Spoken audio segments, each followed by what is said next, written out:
Hi guys, so this is my review of The Mandalorian, Season 2, episode... I think this is episode 7 now, but chapter 15. And man, I didn't think that, when they bring back a character from Season 1 who was a criminal, like, it was basically someone that, the Mandalorian worked with. Like, he was with that team, remember? If I remember correctly anyway, but yeah, it was basically, he was doing like a mission with a team, but then they end up betraying him, but then he's able to get payback on them, just take him out by himself. Yeah, I think he was the one who was like really skilled with guns, but yeah, he ends up getting locked up with the rest of his crew. Well, I think one of them actually does this, get away and then tries to take down the Mandalorian, but things don't really work out for them. But yeah, I guess out of all of them, it seems like he's gonna get a second chance. Since at the end of the last episode, I guess Baby Yoda, aka Google, gets taken by Gideon and his Dark Troopers. So he's just trying to think of a plan of how he's gonna get him back. And yeah, so he's like I said before, at the end of the previous review, he does get help from someone. Well, kind of two people. One, Cara Dune, like the one who's like she's a sheriff now, so she has a lot more power now. So she's able to get this ex-criminal who betrayed the Mandalorian to help him out. And it's just really surprising, like what type of character he actually is by the end of the episode. Cause yeah, yeah, I'm really surprised how his character turned out. So yeah, basically their plan is to steal something Imperial, and then they'll be able to get inside an Imperial area. And yeah, that's where things get intense. While they're trying to do that plan, also the Mandalorian has to take off his, helmet a few times throughout this episode. There's even a scene that basically is the longest time we've seen the Mandalorian without his helmet on. Yeah, and then this guy, in the middle, was actually, well, he's basically thinking that, hey, if you help me, maybe I can, get out of this situation that I'm in. Like they'll basically just let him go, but Cara Dune said that he'll just get like a better view. But by the end, spoilers, he basically gets set free, and to me, he deserved it by the end. Of all the things that he does, like, and what he decides to do at the end with that Imperial officer, yeah, because man, that guy was just talking some smack about all the people who died in the war and stuff. Because the Imperial just annihilated an entire area and people, all the lives that were lost. And I guess that just pushed his buttons and then just shot him. Yeah, that was a good scene. Yeah, that last scene, definitely the best scene of the episode. Not the action for once, it was actually a talking scene. Yeah. Yeah, that was a great scene. And man, I feel like the Mandalorian would be screwed in that moment if he wasn't there.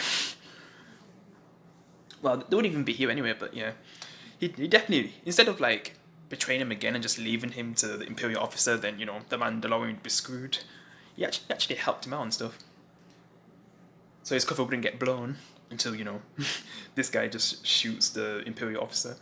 But he did deserve it for what he was saying.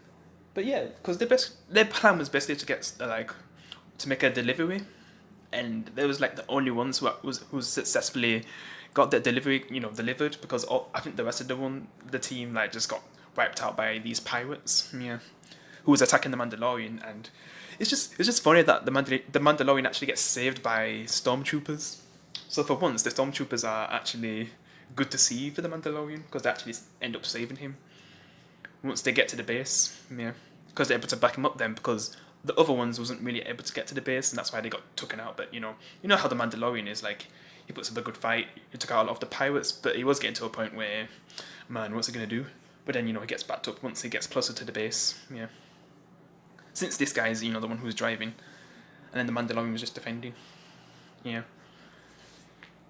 and then like when they're leaving, when their cover's blown and the Mandalorian's got the coordinates to where Gideon is, he also sends like a message to him at the end, which is cool. And how Baby Yoda means so much to him, because it kind of makes a reversed line of what Gideon said, of how much Baby Yoda means to him, but in a negative way. But then, you know, the way how the Mandalorian says it, since he cares so much about Baby Yoda, and he's gonna go for so much hell, especially since he has Boba Fett on his side now. So yeah, just all the backup that the Mandalorian has right now. Good luck, Gideon, even though he has that dark saber. Man, how's that going to turn out? When he faces Gideon again, he has a much powerful weapon this time. So I don't know how they're going to fight him. Too bad Ahsoka's not here. Unless she comes back and actually helps, that'd be awesome. Because I think she does have experience against the dark saber. I just can't remember if it was in the Clone Wars and, the other show, which I haven't seen. The show that came after Clone Wars Season 6. Yeah, I was to watch that anyway. But I still plan to review all of, Season 1 to 6 of the Clone Wars, and then in the future I'll watch that other show that came afterwards. That also still has Ahsoka, but, older. Yeah. Because I know that... I can't remember... Because I swear to God that in the Clone Wars episode, they had a dark saber. Or was I watching a completely different show, like that other show? Yeah. Which I still haven't watched properly. Yeah.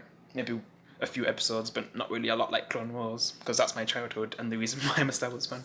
But yeah, back to this. Yeah, definitely a great episode. I'm giving it 10 out of 10, and going into this episode, I wasn't thinking that I was going to give it that high of a rating. Because the last episode, I'd say 9.6 out of 10, because just seeing Boba Fett in action again was awesome. The last episode, obviously 10 out of 10, beyond. Like, that was an episode that nearly made me cry, but with joy, though. Because I got to see Ahsoka in live action, so yeah. And that's kind of the reason why I'm kind of a bit late with these reviews. Yeah, because I should have reviewed this, I guess last Friday or something. Yeah, on the 11th of December, when it came out. It's just, after that episode, I just knew I wasn't going to enjoy it the same, but this deserves, 10 out of 10. It was a great episode, and it even made one of, the Mandalorian's past enemies a great character, so, in just one episode as well, so, props to this episode, man. Definitely well made. Yeah. But yeah, I guess that's it for the review. I guess the Mandalorian's going to take the fight to Gideon to get Baby Yoda back, but man, we'll just see how powerful that Darksaber's going to be in Gideon's hands. But yeah, I'll see you in the next one, guys. I made the first review.